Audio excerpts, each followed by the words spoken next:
छत्तीसगढ़ विधानसभा के मानसून सत्र के दौरान प्रश्नकाल में अमृत मिशन, जल जीवन मिशन और औद्योगिक दुर्घटनाओं के मुद्दों पर सदन में चर्चा हुई। विधायक अजय चंद्राकर ने अमृत मिशन और जल जीवन मिशन के तहत रायपुर शहर में पेयजल आपूर्ति की स्थिति को लेकर सवाल उठाया।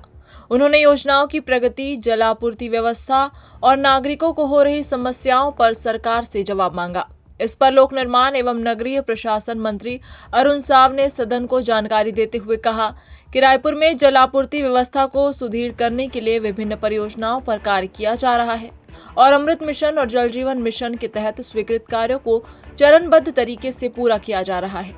मंत्री ने बताया कि नागरिकों को बेहतर पेयजल सुविधा उपलब्ध कराने के लिए सरकार लगातार प्रयासरत है। रायपुर में अमृत मिशन के अंतर्गत 2016 में इसका क्रियान्वयन प्रारंभ हुआ। 7 पैकेज में ये काम थे और उपलब्ध राशि के हिसाब से 5 पैकेज की स्वीकृति हो पाई। जो राशि उपलब्ध थी उस राशि से 20 वार्डों में पूर्ण रूप से पेयजल और 25 वार्डों में आंशिक रूप से पेयजल की उपलब्धता हो पाई। और जहां तक राजधानी रायपुर है, रायपुर में पेयजल की अच्छी व्यवस्था हो, हमारी सरकार बनने के बाद पिछले 2.5 सालों में लगभग 219 करोड़ रुपए अलग अलग तरह से रायपुर शहर को उपलब्ध कराए हैं कि राजधानी में हर घर तक नल से पानी पहुंचे। और अभी 304 करोड़ के काम आगे बढ़ते हैं, प्रक्रियाधीन है। मैं थोड़ा स्पष्ट कर देता हूं, राजधानी का मामला है और हमारी प्रतिबद्धता है कि रायपुर में पेयजल की समस्या का निराकरण हो। राजधानी होने के नाते लगातार जनसंख्या का भी प्रसार हो रहा है और हम सबको भी ये विदित है कि जल का स्तर भी लगातार नीचे जा रहा है, पर हर घर तक नल से पानी पहुंचे।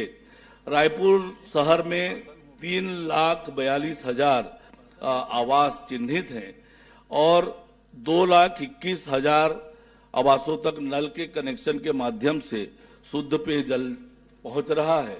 शेष परिवारों तक भी नल से पेयजल पहुंचे, इसके लिए पूरी प्रतिबद्धता से हम काम कर रहे हैं और निश्चित रूप से राजधानी होने के नाते सभी घर तक पानी पहुंचे, इस पर हमारी सरकार पूरी गंभीरता से काम कर रही है। अब मैंने जैसे बताया आपको कि 319 करोड़ रुपए की स्वीकृति अलग अलग योजनाओं से दिया है, तो हम आने वाले वहीं नेता प्रतिपक्ष डॉक्टर चरणदास महंत ने प्रदेश में होने वाली औद्योगिक दुर्घटनाओं की जांच और सुरक्षा उपायों को लेकर प्रश्न उठाया। उन्होंने दुर्घटनाओं के कारणों, जांच प्रक्रिया और जिम्मेदार पक्षों के खिलाफ की जाने वाली कार्रवाई की जानकारी मांगी। इस पर उद्योग मंत्री लखनलाल देवांगन ने जवाब देते हुए कहा कि औद्योगिक इकाइयों में होने वाली दुर्घटनाओं की नियमानुसार जांच कराई जाती है। जांच रिपोर्ट के आधार पर आवश्यक कार्रवाई की जाती है और भविष्य में ऐसी घटनाओं की पुनरावृत्ति रोकने के लिए सुरक्षा मानकों का कड़ाई से पालन सुनिश्चित कराया जा रहा है। उन्होंने कहा कि श्रमिकों की सुरक्षा सरकार की प्राथमिकता है और उद्योगों में सुरक्षा व्यवस्था को मजबूत करने के लिए लगातार निगरानी की जा रही है।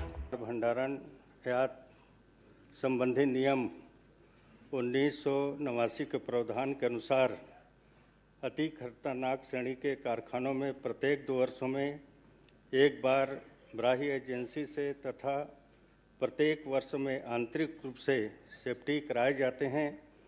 वर्ष 2024 31 मई 26 तक 76 कारखानों में सेफ्टी ऑडिट हुआ है।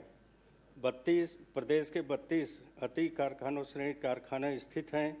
इसमें 5 कारखाना में दुर्घटना घटित हुई है। इन सभी 5 कारखानों में सेफ्टी ऑडिट हुए हैं। साथ ही हमारे अति खतरनाक श्रेणी के कारखानों में सेफ्टी ऑडिट नहीं होने पर कारखाना अधिनियम 1948 की धारा 92 के तहत कार्रवाई के जाने का प्रावधान भी है। इस तरह से सेफ्टी ऑडिट माननीय अध्यक्ष महोदय जी कराया गया है। ब्यूरो रिपोर्ट, राष्ट्रीय जगत विजन न्यूज, रायपुर।